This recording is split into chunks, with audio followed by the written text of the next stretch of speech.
वीरगढ़ में अफरा तफरी मची हुई थी। लोग डरे और परेशान लग रहे थे। गांव के सरपंच राय बाबू सबको चिल्ला चिल्ला कर कह रहे थे, अंधेरा होने वाला है, सब जल्दी जल्दी घर लौट जाओ। उनकी बात सुनते ही गांव के सारे लोग भागते हुए अपने अपने घरों में घुस गए और अंदर से दरवाजा जोर से बंद कर लिया। घरों में छुपे लोग भगवान से प्रार्थना कर रहे थे, हे भगवान, हमें उस भयानक टुंग टुंग से बचाए रखना। इस डर की सिर्फ एक वजह थी, गाँव की शापित आत्मा टुंग टुंग साहूर। दरअसल वीरगढ़ एक शापित गाँव था जहाँ रात के अंधेरे में निकलता था एक भयानक भूत, टुंग टुंग साहूर की आत्मा। देखने में वो इतना डरावना था कि हर वक्त बस मुस्कुराता रहता था। अगर कोई इंसान रात में उसे देख लेता तो उसकी जान निकल जाती और वो जोर जोर से भागा, और अगर टुंग टुंग किसी को पकड़ लेता तो उसकी आंखें नोच लेता और उसे अपने जैसा बना देता। फिर एक भयानक हंसी हंसते हुए गायब हो जाता। सुबह गांव में सिर्फ टुंग टुंग ही टुंग टुंग मिलते, लेकिन उनकी आंखें नहीं होती। गांव वाले इस सबसे परेशान थे। उन्हें परेशान देख सरपंच राय बाबू भी टेंशन में थे। वो टुंग टुंग को रोकना तो चाहते थे लेकिन रोक नहीं पा रहे थे। दिन ब दिन टुंग टुंग का आतंक और ज्यादा हो गया। अब वो सुबह में भी निकलने लगा था। लोगों के घरों में घुसकर उन्हें पकड़ता,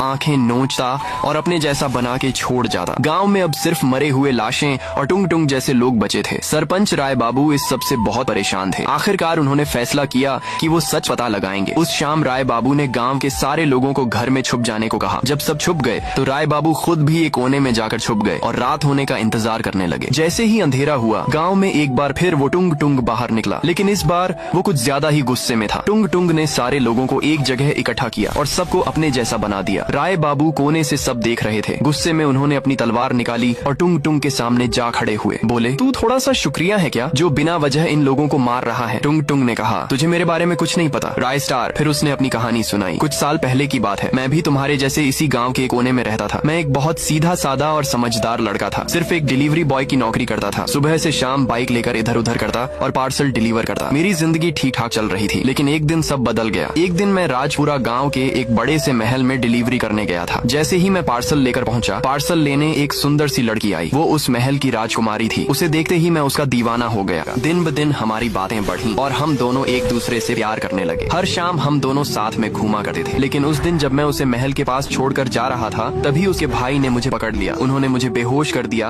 और जेल में डाल दिया। जब मुझे होश आया तो महारानी मेरे सामने खड़ी थी। उसके भाई ने गुस्से में महारानी से पूछा, रानी, क्या तुम इस लड़के को जानती हो? महारानी ने जवाब दिया, हाँ भैया, ये लड़का हर रोज मेरा पीछा करता है। ये सुनते ही मेरे दिल का धड़कन ठहर सी गई। महारानी के भाई ने मेरे दोनों आंखें फाड़ दी। मैं वहीं मर गया। उस दिन से मैं महारानी को ढूंढ रहा हूँ। राय बाबू अब सब समझ चुका था, लेकिन तभी तूंग तूंग ने कहा, क्या तुम मेरा साथ दोगे राय स्टार? फिर तूंग तूंग ने राय स्टार की भी आंखें फाड़ दी और उसे अपने जैसा बना लिया। अब तूंग तूंग के पास अपनी खुद की एक आर्मी थी।